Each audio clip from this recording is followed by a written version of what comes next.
Jacoby, the last 2 years LSU and Auburn have played, it's been some thrilling games, huh? Yeah. It always comes down to the wire. I mean, those guys are always coached up. I mean, just like Florida, Auburn they always get up to play LSU. Regardless of how their season's going, they're going to get up and play us. What are you seeing out of their offense? Coach says they've got a great offensive line. They run the ball very well. What challenges do you see? They can run the ball with just about everybody. They have a receiver that they hand fly sweeps to and reverses to. They can take it the distance. Their quarterback, who I think is a really good young quarterback.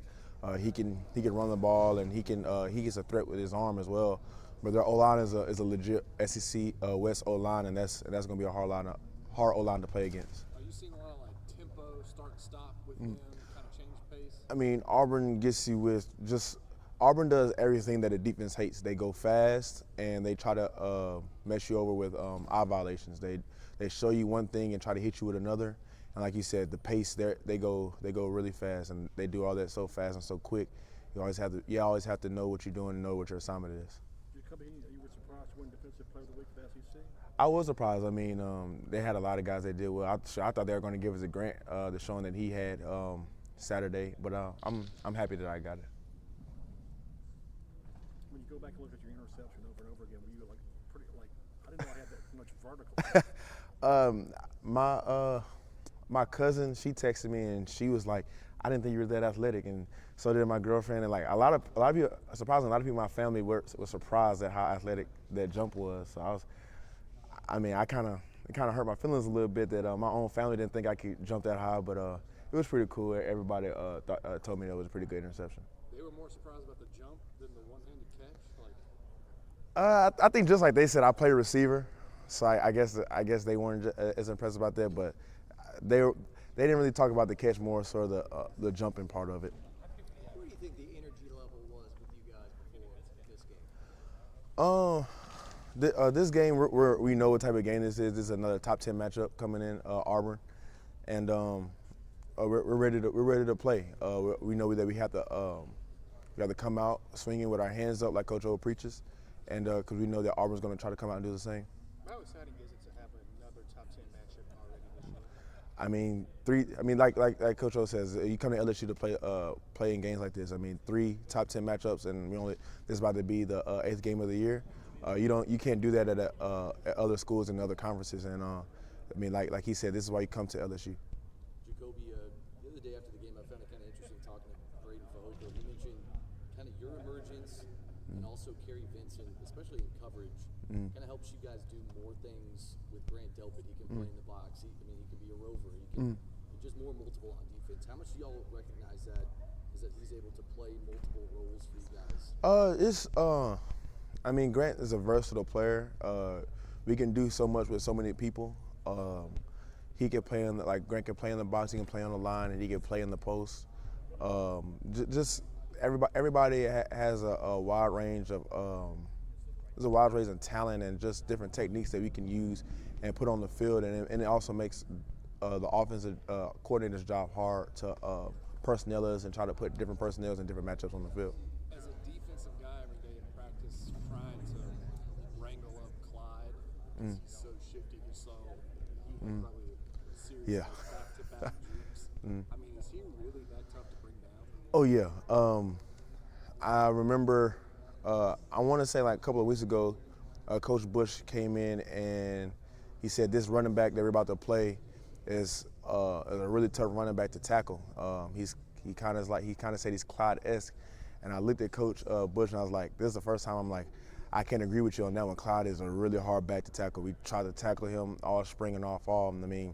Tackling him when you feel like you accomplished something tackling Clyde, because he's so low to the ground. He's shifty.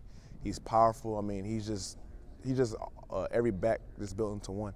Coach O said that when he walks into a room, he's got the confidence of 6'4". Oh yeah. 40. That go into it too. Yeah.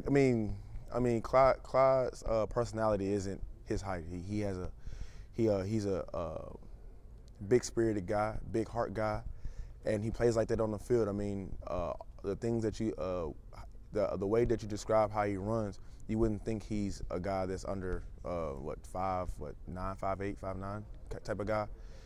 you think that he's a Derrick Henry type size guy, and that's how he runs, and that's how and that's the type of confidence that he has in himself. So what is it like trying to tackle him? I mean, just have so many things, man. Because you want to bring some power behind you, but you don't want to leave your feet because he can move. He's agile. He can move, and he can be one place in the blink of an eye. He can be in another. So you don't want to just lunge. And if you're kind of light on your feet and on your heels, he's powerful enough to just run you over.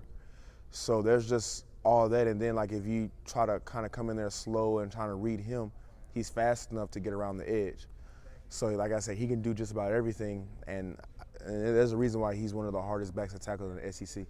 Tyrion Davis Price, he looks like he's a guy that defenders may not want to Oh yeah, tackle. oh yeah. When we went against him in fall, I kind of messed with him. I'm like, man, we in practice and you trying to run all the defensive guys over.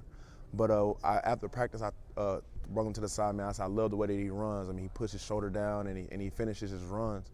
And so I get hyped up when I see him get the ball and he's rumbling down the field, man. I'm excited for him.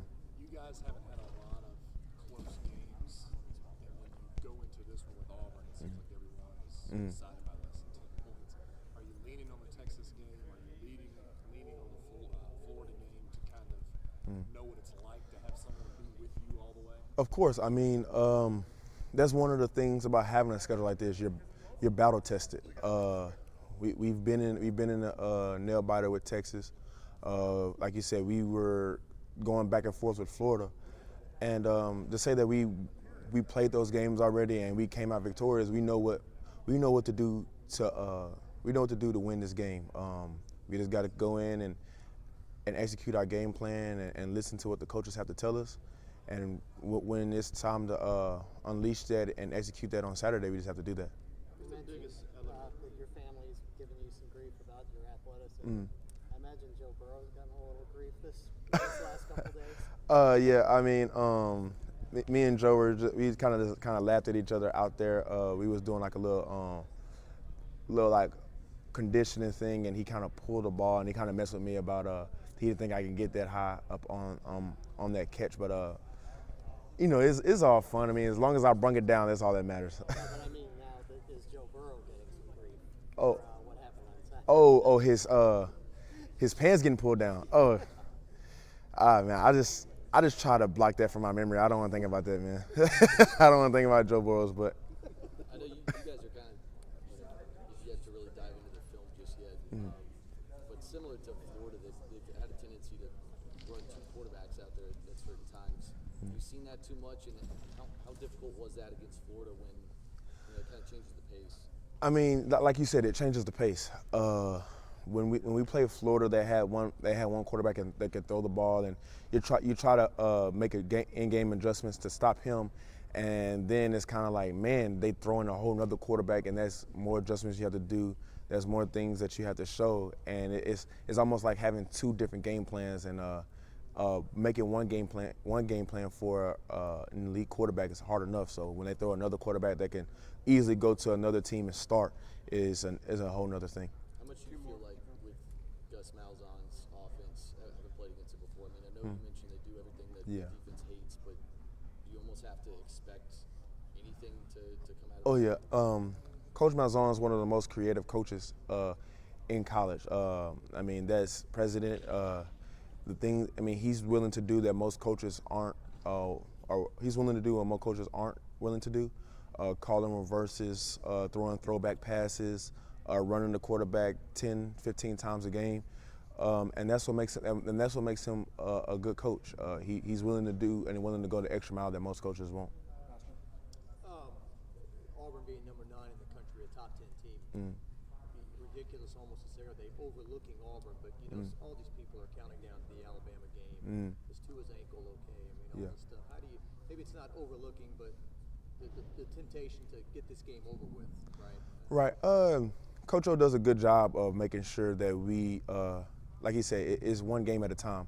We're not looking past this week because Auburn's a great team that we have to play. Like you said, they're a top 10 team, and any team in the SEC West, if you don't prepare and you don't give your attention and try to execute your game plan, you can get beat any time in the SEC West. And that's what's so good about playing in this division, let alone this conference. You have to bring it every Saturday.